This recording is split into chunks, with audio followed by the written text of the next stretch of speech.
आज 2082 सालको हामी अन्तिम नतिजा प्रकाशनमा आएका छौँ।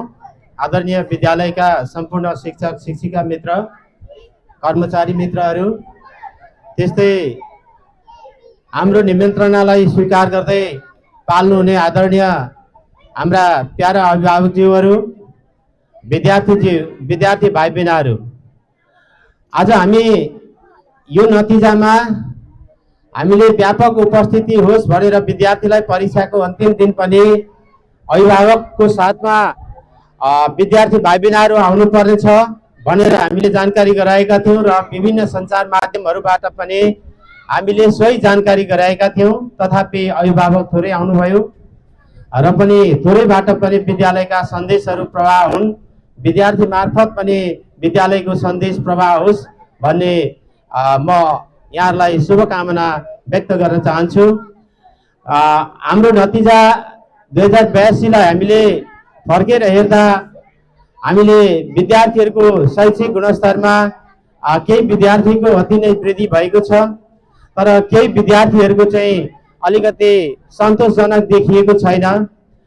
तर सन्तोषजनक नदेखिएका विद्यार्थीहरूले फेरि पनि प्रयास गरेर आफ्नो नतिजालाई आगामी शैक्षिक सत्र 2083मा यो मापदण्ड योग्य सफल विद्यार्थीको रूपमा उहाँहरू आउनुहुनेछ भन्ने म ती विद्यार्थीहरूलाई शुभकामना दिन चाहन्छु। सबै भाइ बहिनीहरू, हामी अब यो शैक्षिक सत्र 2083लाई अलिक फरक ढङ्गले हामी सञ्चालन गर्न गइरहेका छौँ।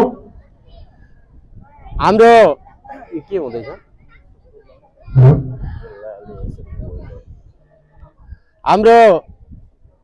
हाम्रो नयाँ योजनाहरू अघि सारेको छ।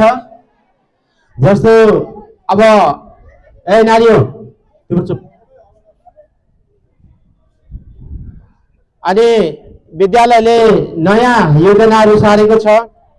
हाम्रो विद्यार्थीहरूको चापाचाप बढेमा विद्यार्थीहरू हाम्रा अभिभावकज्यूहरूले यहाँ पठाउनु भयो भने विद्यालयले थप अर्को स्कुल बस पनि यो लोकल एरियाका विद्यार्थी भाइ बहिनीहरूलाई हामी थप्ने प्रयत्नमा छौँ। हाम्रो लोकल एरियाका विद्यार्थी भाइ बहिनीहरूले गाडीको सदुपयोग गर्न पाएका छैनन्, त्यो हामी चिन्तित छौँ। त्यो चिन्तालाई यो लोकल एरिया जो लालझोडा एरियाका विद्यार्थीहरूलाई एउटा सिङ्गो बस हामी खरिद गरेर ल्याउने प्रयत्नमा छौँ। यहाँहरूको साथ सहयोग, यहाँहरूको सुझाव, यहाँहरूको मेहनत, यहाँको चाहिँ सकारात्मक सोच भयो भने यो काम हामी पुरा गर्न सक्छौँ र स्थानीयवासी अभिभावकहरूलाई हामीले विद्यालयले सेवा प्रदान कोटिको गर्नेछ भन्ने पनि म यहाँ थोरै अभिभावकहरू र विद्यार्थी मार्फत म जानकारी गराउन चाहन्छु। र यो प्राथमिक लेभलको जो पठन पाठन र विद्यार्थीको यो भर्ना दरलाई अत्यन्त वृद्धि गर्नको लागि अत्यन्त न्यून रहेको अवस्थामा यसलाई केही थप सुधार गर्नको लागि हामीले सुधारका प्रयासहरू पनि गरेका छौँ।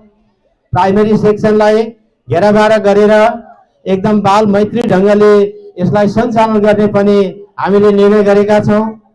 यो प्राविधिक यो विद्यालय पनि हो।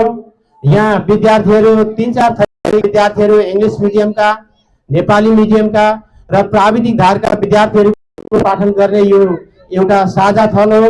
शिव शताक्षी यस्तो प्राविधिक शिक्षा सञ्चालन गर्ने कहीँ पनि रहेको छैन। यो पनि विद्यालय ग्रामीण क्षेत्रमा भए पनि यसले त्यो सुअवसर प्राप्त गरेको छ। यसमा हामीले गर्व गर्नुपर्ने हुन्छ। त्यस्तै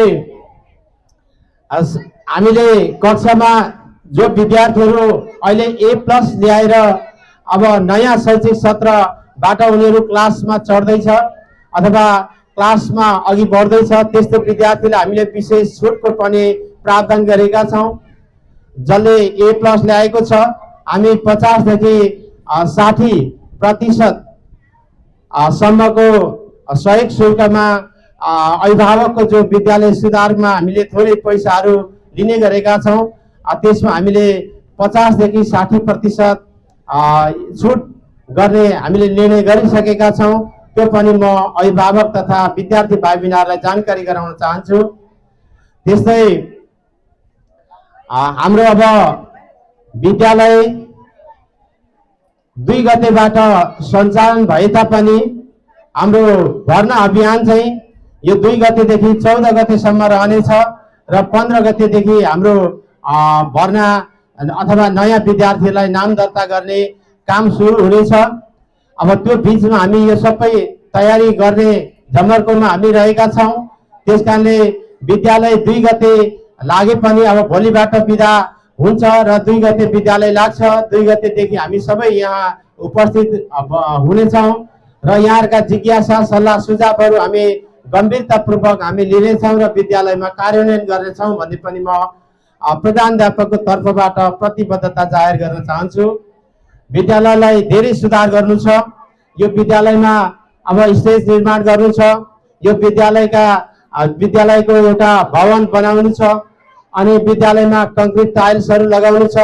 यो हामी यो 82 साल र 83 सालभित्र यस्ता महत्त्वकांक्षी योजनाहरू हामी पुरा गर्नेछौँ। यो विद्यालयमा अहिले आवश्यक पर्ने यो प्रशासनिक भवन छैन, त्यसको हामी तर्जुमा गर्दैछौँ। 2083 सालमा त्यो अनिवार्य रूपमा हामीले एउटा भवन प्राप्त गर्नेछौँ। अब यो साल हामीले 82 सालमा चाहिँ हामीले अब थोरै मात्रै समय बाँकी छ। यो आर्थिक वर्ष भरिमा चाहिँ हामी असारसम्ममा एउटा स्टेज बनाउँछौँ र यहाँ केही रकमहरू छुट भयो भने हामीले यहाँ व्यवस्थित ढङ्गले कङ्क्रिट टाइल्सहरू पनि लगाउँछौँ। यो टाइल्स लगाउने पुरै चौरीमा होइन, हामीले यसलाई व्यवस्थित गरेर चौरी पुरैसम्मको टाइल्सहरू हामी लगाउँछौँ र यस्ता भौतिक निर्माणका जति पनि डेस्क बेन्चहरू छन् त्यो सबै हामी त्यसलाई निर्माण गर्नेछौँ। अपुग डेस्क बेन्चहरू भर्नेछौँ। विद्यालयको रङ रोगन भोलिदेखि नै लाग्नेछ। विद्यालयलाई बाल मैत्री ढङ्गले हामीले सञ्चालन गर्नेछौँ। प्रत्येक पढ्न चाहने विद्यार्थीहरूको लागि यो साझा फुलबारी होस् भन्ने हामी चाहन्छौँ र विद्यालयले यस्ता धेरै राम्रा अभ्यासहरू गरिरहेको छ। विगतमा हामी शिव शताक्षी नगरपालिकाबाट पनि सम्मानित भएका छौँ। हाम्रो नतिजा अत्यन्त उत्कृष्ट रहेको छ। त्यसकारणले यसपालि पनि एसईमा हामीले त्यो उत्कृष्टता हासिल गर्छौँ भन्ने मैले आशा लिएको छु। र अर्को एउटा महत्त्वपूर्ण सूचना, कक्षा 5 र कक्षा 8 को नतिजा प्रकाशन भन्नाले चाहिँ शिव शताक्षी नगरपालिकाले गर्ने हुँदा अहिले बेलुकी 3 बजे त्यो नतिजा हामीलाई यहाँ मेल गरेर पठाएको हुन्छ। हामी त्यो नतिजा हामी यहाँ सूचना बोर्डमा टाँस्नेछौँ र ग्रेड सिट चाहिँ ती भाइ बहिनीहरूको ग्रेड सिट 2-4 दिनमा आउनेछ र आइसकेपछि विद्यार्थीहरूलाई हामी हस्तान्तरण गर्नेछौँ। यो पनि थप सूचना यहाँहरू मार्फत कक्षा 5 र कक्षा 8 मा पढ्ने विद्यार्थीहरूलाई जाओस् भन्ने म यहाँलाई जानकारी गराउन चाहन्छु। अन्त्यमा हाम्रो विद्यालयले चालेका हरेक कदमहरूमा यहाँहरूका जिज्ञासा, यहाँहरूका केही कुरा बुझ्नुपर्ने भएमा, सल्लाह सुझाव भएमा अफिसमा डाइरेक्ट आएर हामीसँग कुरा गरेर त्यस्ता सल्लाह सुझावहरू सही भएको खण्डमा हामीले विद्यालयमा कार्यान्वयन गर्ने पनि म पुनः प्रतिबद्धता जाहेर गर्दै यो शैक्षिक वर्ष 2082 मा सफल हुने सम्पूर्ण विद्यार्थीहरूलाई म आगामी शैक्षिक सत्र 2083 को लागि हार्दिक शुभकामना दिँदै मेरा छोटा भनाइहरू यी अन्त्य गर्छु। धन्यवाद।